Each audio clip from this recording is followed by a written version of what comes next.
Povo brasileiro, não tema, eu voltei e tenho curiosidades para dar um nó na sua cabeça.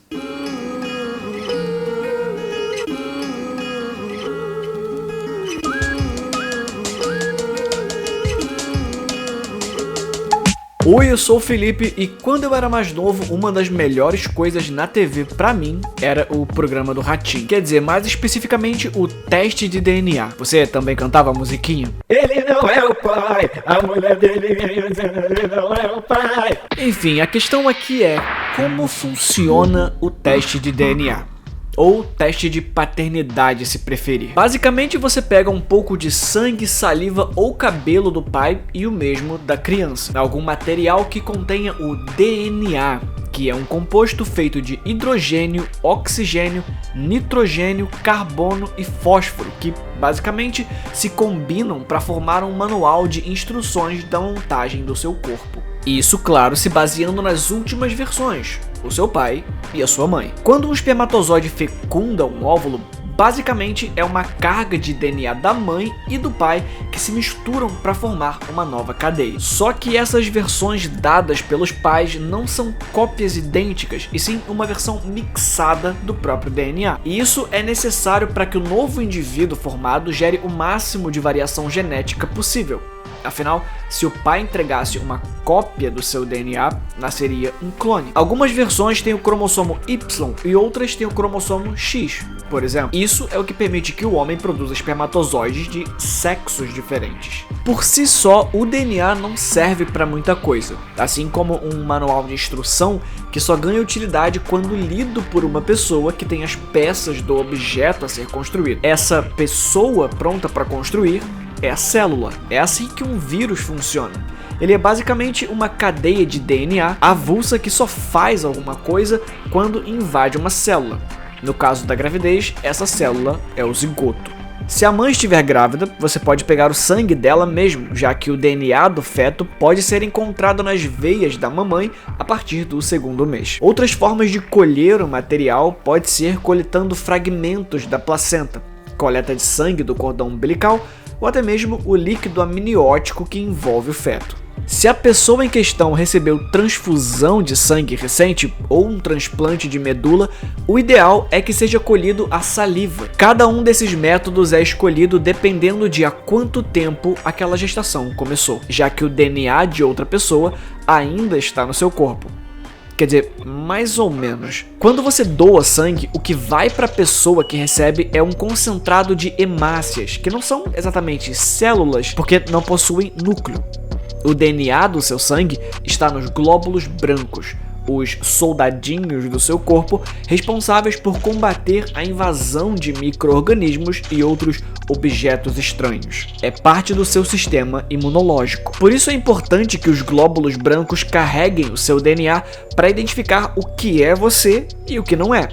Com o passar do tempo, essas células do doador que chegaram em menor quantidade acabam morrendo, e a medula óssea vai produzir novos glóbulos brancos que vão substituir o DNA do doador. Ou seja, no caso do transplante de medula óssea, que é a parte do seu corpo que produz os glóbulos brancos, o receptor do transplante sempre vai apresentar o DNA de outra pessoa no seu próprio sangue. O que, aliás, pode e provavelmente vai causar algo chamado doença do enxerto contra o hospedeiro. O sistema imunológico do doador começa a combater o que é produzido por aquele DNA estranho. Isso aqui vai ser importante já já. Com as amostras em mãos, o geneticista ou médico obstetra em questão vai buscar regiões do DNA conhecidas como hipervariáveis, ou seja, pedaços do ácido desoxirribonucleico que costumam ter mutações e variações o suficiente para que a probabilidade de você esbarrar em um parecido entre indivíduos não relacionados é praticamente nula. Os seres humanos compartilham 99,9% do DNA. A diferença entre eu, o Idris Elba, o Marilyn Manson, o Sérgio Lorosa e o Kim Jong-un está nesses 0,1%. dentro desse pedacinho tem outros pedacinhos que me distanciam até mesmo de quem se parece comigo, por causa da hereditariedade. Se esses pedaços em questão se parecem demais com os pedaços do DNA do suposto pai, existe 99,9% de chance de ser mesmo o pai. Sabendo isso, escuta aqui esse caso bizarro.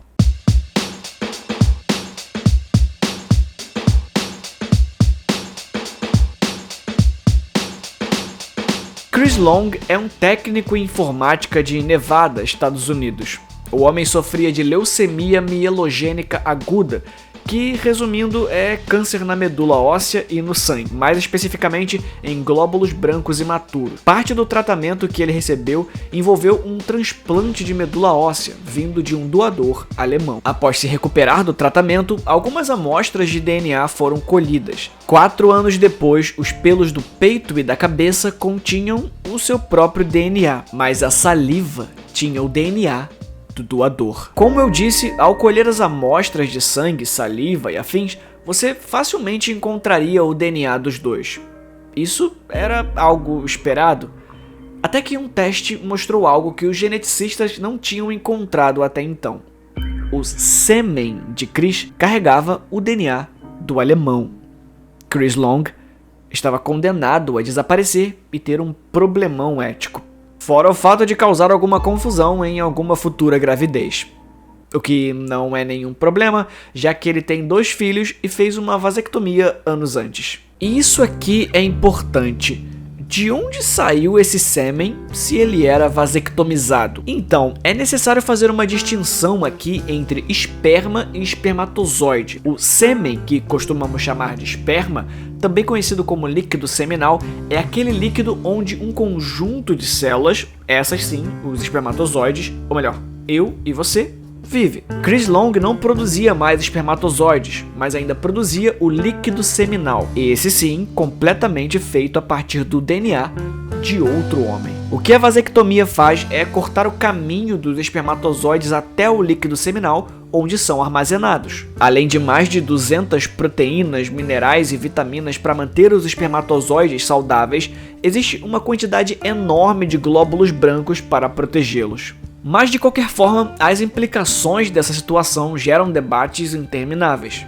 Em cenas de crime onde se encontra sangue, sêmen ou qualquer outro material que serviria para um reconhecimento genético, como podemos confiar no DNA?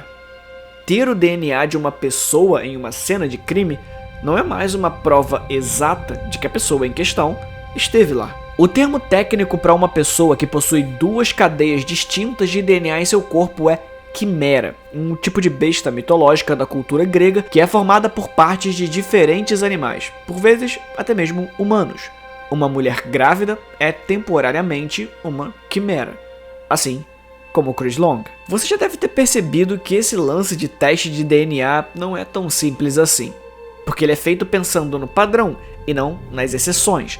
Portanto, é só um desvio da curva aparecer e tudo fica extremamente confuso. E é sobre isso e outras coisas que vamos falar nesse vídeo hoje. Testes de DNA que provaram o absurdo. Achou bizarro um americano com esperma alemão? Que tal uma criança com 2 pais biológicos? Ou então, gêmeas sendo uma negra e uma ruiva. Gêmeos podem ter sexo diferentes? Sexualidade diferentes? Datas de nascimento diferentes. Pois é, as coisas não ficam menos confusas que isso. Vem comigo.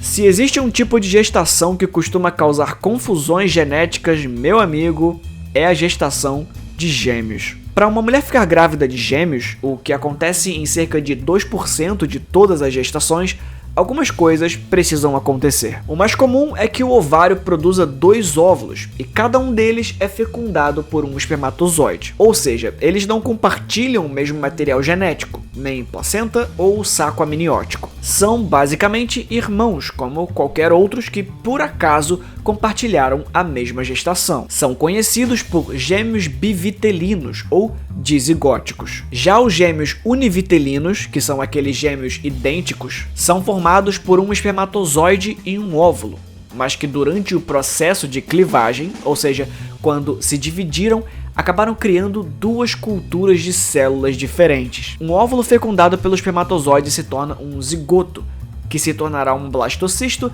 que vai dar origem a um embrião, que vai dar origem ao feto. Pegou ali no início do processo? Zigoto. Se a gestação começa com 2 zigotos, temos gêmeos dizigóticos, 2 indivíduos distintos.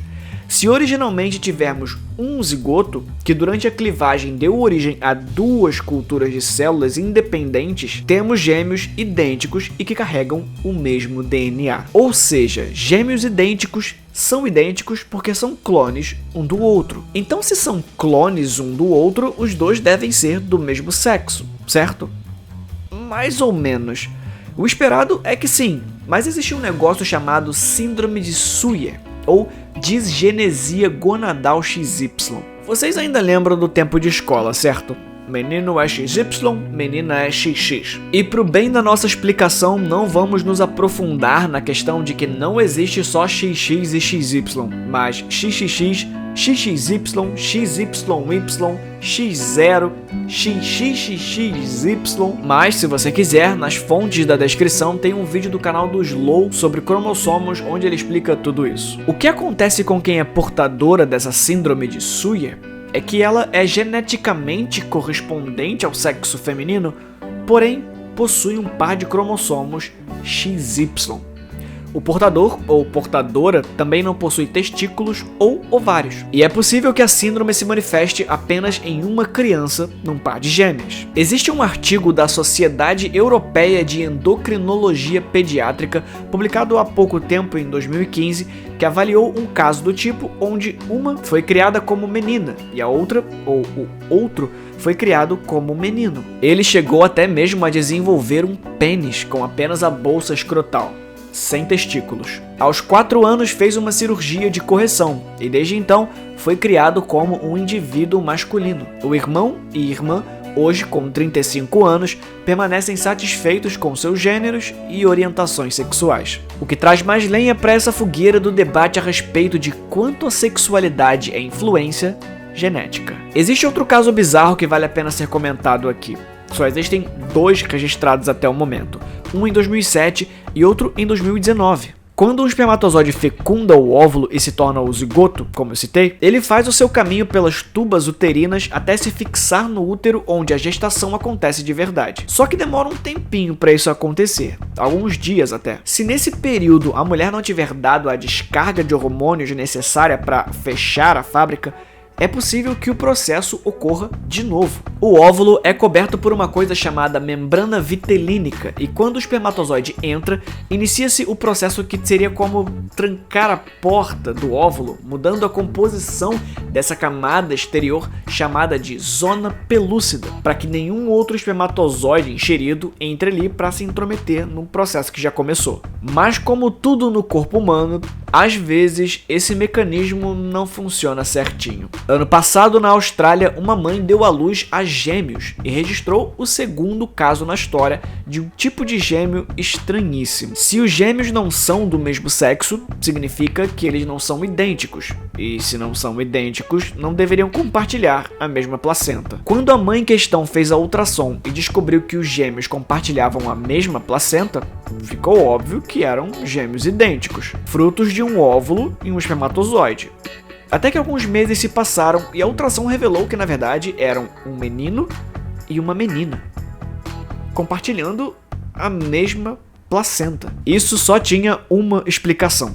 Um único óvulo foi fecundado por 2 espermatozoides diferentes. Quando nasceram, os exames revelaram que os gêmeos compartilhavam 100% do seu DNA com a mãe, mas apenas cerca de 78% do DNA do pai. Eu disse que gêmeos eram estranhos, principalmente quando você tenta comparar no que eles são idênticos. Ser do mesmo gênero ou sexo não é o bastante para que tenham a mesma orientação sexual. Na verdade, alguns estudos sugerem justamente o contrário.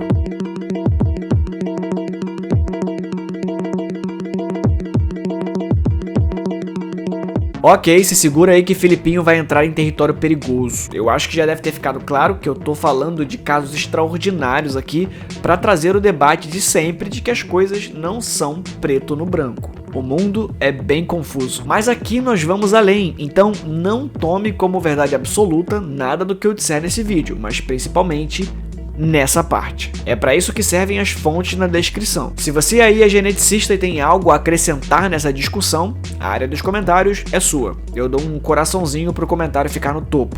Não se acanhe. Pois então, existem uma porção de estudos sobre o assunto. A orientação sexual é genética ou aprendida? Acontece que a maior parte do comportamento humano é uma mistura dos dois. A palavra que estamos procurando aqui é epigenética, o que está além dos genes. O que um gene significa não é a única parte importante, mas também como ele é usado. No entanto, uma coisa tem chamado a atenção dos cientistas. Gêmeos idênticos costumam ter uma predisposição à homossexualidade. Um estudo de 1991 sugere que cerca de 52% dos gêmeos idênticos, um é gay ou os dois, enquanto 22% dos gêmeos fraternos são gay. Eu sei que estamos lidando com números muito maiores, mas é interessante colocar em perspectiva de que a maior parte dos estudos indica que a população homossexual do mundo representa algo em torno dos 10%. E é aqui que entra a epigenética, porque a forma como o feto se desenvolve pode ser essencial para sua orientação sexual. Um estudo muito doido foi feito para testar essa hipótese. Será que você tem dedo de gay?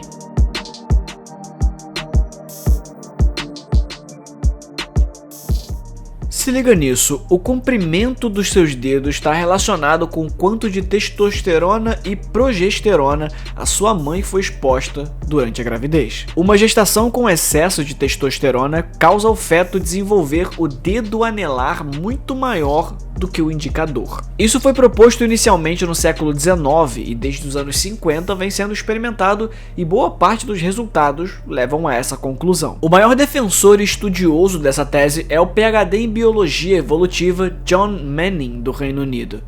Mas ele não está sozinho nessa discussão e vários outros cientistas contestam os seus estudos e todos os quase 2.000 artigos científicos de outros cientistas que defendem a mesma hipótese. Desses 2.000, pelo menos 60 são do próprio Manning. Enquanto eles brigam e defendem suas ideias, a gente assiste e aprende mais. Essa é a beleza da ciência. O segredo dos achados do Manning está nos receptores androgênicos.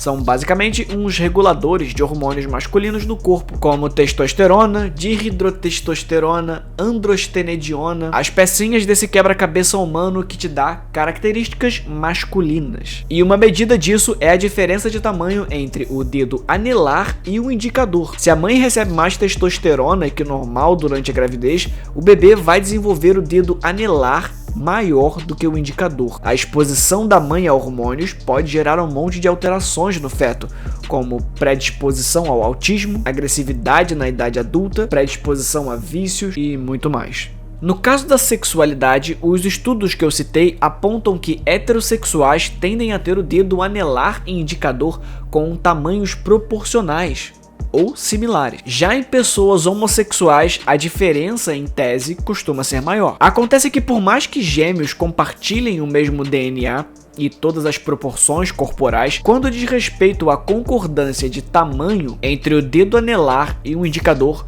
o gêmeo hétero tem o dedo proporcional, enquanto o gêmeo gay tem o dedo anelar bem maior, mas só em lésbicas. Em homens homossexuais, os resultados foram inconclusivos. Eu então decidi fazer a minha própria pesquisa.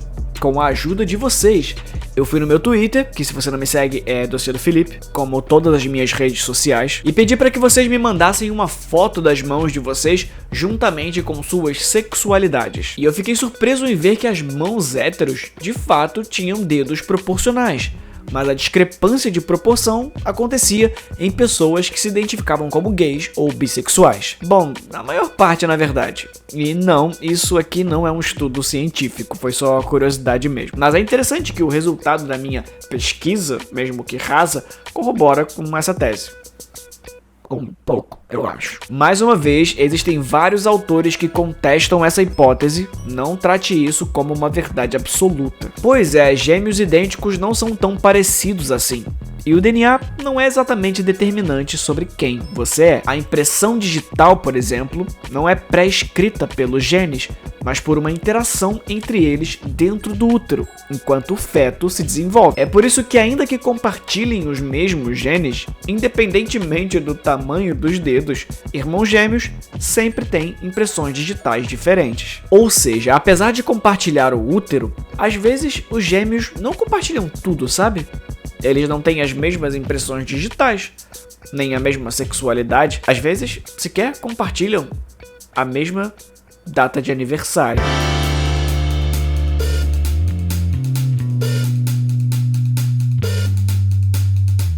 Em 2012 aconteceu um caso bem bizarro na Irlanda. Maria Jones Elliott, grávida de gêmeas, estava no trabalho quando sentiu um desconforto e uma pressão no abdômen. Ela já tinha 2 filhos e achou que aquela sensação diferente era coisa de gravidez de gêmeos, até que a bolsa estourou. O problema era, ela tinha acabado de entrar no 6º mês da gestação. Ainda não era a hora daquelas crianças nascerem.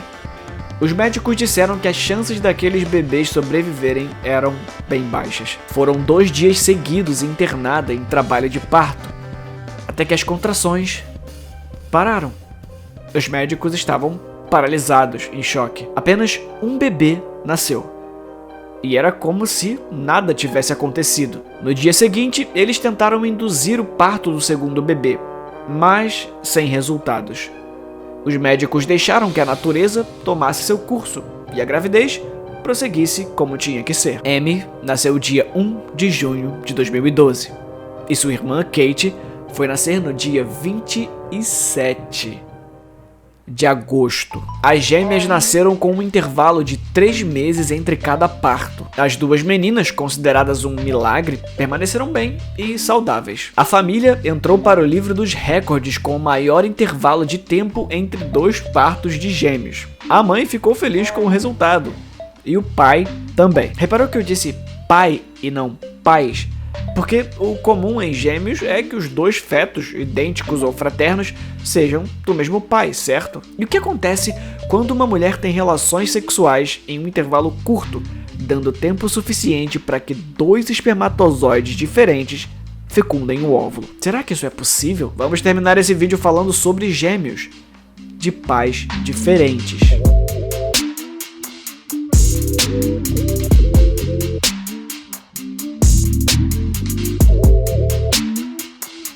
Tá, imagina o seguinte, a sua mulher teve uma gravidez saudável de gêmeas. Você acompanha de longe o parto por segurança e não vê a hora de pegar as suas filhinhas no colo. O médico, um pouco assustado, pega os bebês e vai na sua direção para mostrá-lo. Então você percebe que uma neném é pretinha e a outra é ruiva.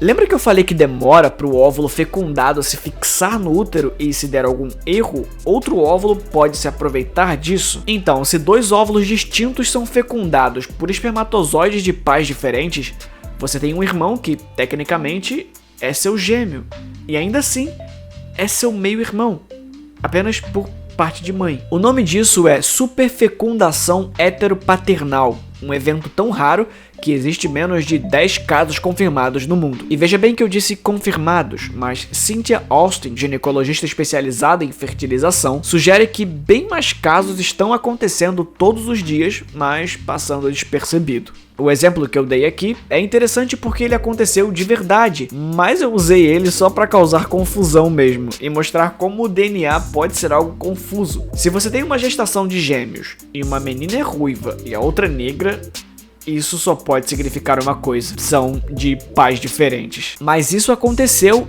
e não. A ruiva e a negra eram do mesmo pai. Aconteceu no Reino Unido. A mãe era jamaicana e o pai irlandês. E os outros filhos do casal também são fruto de uma mistura genética interessante. Esse foi o vídeo de hoje. Aqui na descrição você tem links para a campanha de financiamento coletivo do canal, onde me achar nas redes sociais e referência de tudo que eu citei aqui, caso queira se aprofundar mais. Falou? Então, muito obrigado por assistir até aqui. Não se esquece de deixar o seu like, compartilhar esse vídeo com um amigo e se inscrever no canal. Muito obrigado. Fui.